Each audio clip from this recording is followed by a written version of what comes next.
Tuhan bersamamu.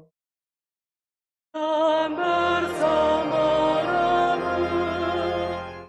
Inilah Injil suci menurut Matius. Dimuliakanlah Tuhan.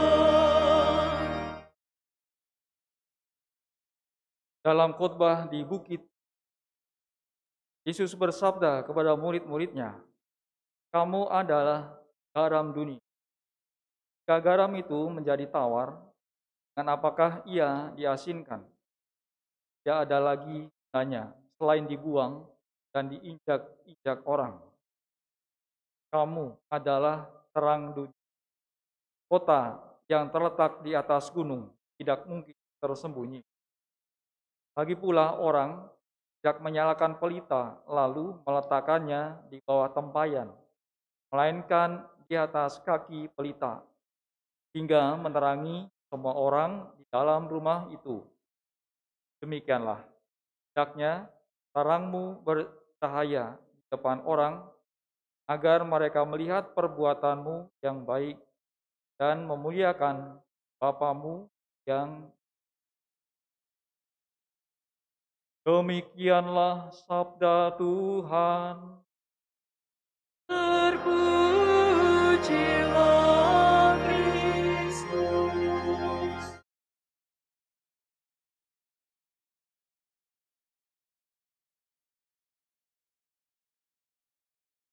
Saudara-saudari, anak-anak yang dikasihi Tuhan, sabda Tuhan menyampaikan bahwasanya kalau kita baca kitab suci, misal seperti tadi Matius yang lanjutan dari khotbah di bukit ataupun ucapan bahagia, yaitu Tuhan mengatakan, "Kamu adalah garam dunia. Kamu adalah terang dunia."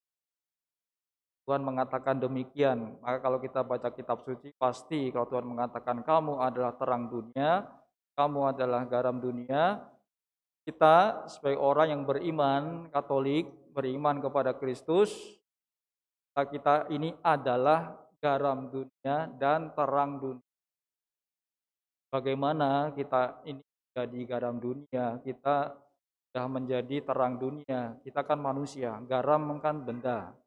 Terang kan biasanya dapat dikeluarkan melalui alat, lampu, dan segala macamnya. Bagaimana kita ini adalah garam dunia dan terang dunia. Tentunya ketika sabda Tuhan mengatakan demikian, itu adalah sebuah semacam perumpamaan. Garam dunia, garam salah satu gunanya adalah mengawetkan. Maka kalau Tuhan mengatakan kamu adalah garam dunia, kita pun katakanlah juga diharapkan mampu mengawetkan. Mengawetkan apa? Mengawetkan dari yang namanya kebusukan. Kebusukan apa? Menurut saya kebusukan itu dapat terjadi karena dosa.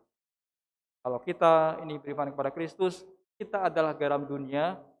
Kalau kita berusaha menghindarkan dari dosa-dosa yang menggoda kita, yang membuat kita jatuh, itulah salah satu upaya kita untuk mengawetkan hidup, jauhi dosa. Itu salah satu gunanya garam. Lalu terang dunia, bagaimana kita mampu menjadi terang bagi dunia. Yang dapat kita upayakan untuk menjadi terang dunia, yaitu misalkan kita melakukan perbuatan-perbuatan yang baik bagi orang-orang di sekitar kita. Perbuatan baik itu begitu banyak macamnya dan juga wujud. Perbuatan baik, kalau dari kitab Yesaya, bacaan pertama tadi adalah kita diminta untuk memperhatikan mereka yang menderita, mereka yang membutuhkan bantuan, misalkan mereka yang lapar, mereka yang butuh pertolongan, itulah yang berusaha dibantu dengan tindakan kita. Atau kita menghindarkan penindasan kepada sesama.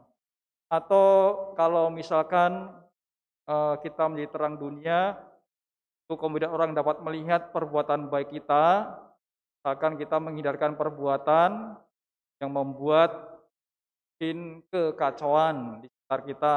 Contoh yang gampang adalah ketika naik motor, jalan raya, menghindarkan yang namanya lawan arah, yang seharusnya dilarang untuk melewati jalan itu karena melawan arah, tahu aturan, lalu kemudian taat aturan, mengikuti aturan yang benar. Itu satu contoh, misalkan kita menjadi terang, ya kita menjadi manusia yang beradab. Salah satu contohnya ini. Kalau Bapak Uskup mengatakan kalau tidak melakukan hal yang semacam itu, yang terjadi adalah manusia tidak beradab.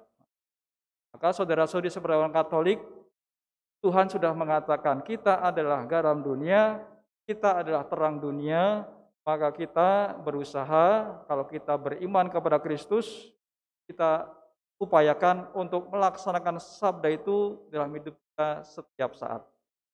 Kita menjadi sosok yang menghindarkan diri dari dosa, lalu kemudian dengan terang kita melakukan perbuatan-perbuatan baik, belas kasih kepada sesama, dan juga perbuatan baik lainnya yang banyak wujudnya, berbuat yang jujur, lalu juga peduli kepada sesama, semakin mengasihi, semakin peduli, semakin bersaksi, sebagai semangat dari Ardas KANJ, menciptakan kesejahteraan bersama atau kebaikan bersama, rasa-rasanya itulah kita kemudian mampu menjadi terang dunia. Wujudkan kebaikan bersama artinya kita tidak berpikir untuk diri sendiri, baik sendiri, tapi kita juga mau baik, sejahtera bersama-sama dengan saudara-saudari kita di sekitar, dengan tadi perbuatan-perbuatan yang berusaha kita upayakan hal yang sederhana, hal yang biasa-biasa saja. Maka saudara-saudari, semoga dengan sabda ini kita sadar bahwa kita ini adalah garam dunia. Orang Katolik adalah terang dunia.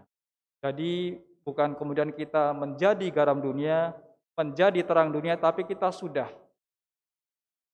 sebagai orang yang disebut Tuhan garam dunia dan terang dunia, kita sadari itu dan mari kita juga upayakan perwujudan tindakan nyata dalam hidup kita sehari-hari. Dalam rangka tahun 2023 ini kita mewujudkan kesejahteraan bersama, kebaikan bersama, dengan taat kepada aturan, kalau secara praktis kita lakukan, dan juga melakukan hal-hal yang baik, sehingga sesama orang-orang di sekitar kita juga merasakan kebaikan bersama melalui tindakan yang kita upayakan. Kita mohon kepada Roh Kudus agar kita juga mampu untuk mewujudkan iman kita dalam tindakan serta perbuatan yang nyata sesuai dengan perintah Tuhan serta kehendak Allah yang disampaikan melalui sabda Tuhan khusus di minggu biasa yang kelima ini. Dengan kekuatan dan terang sabda itu, maka mari kita melanjutkan perayaan Ekaristi dengan bersama-sama kita mendoakan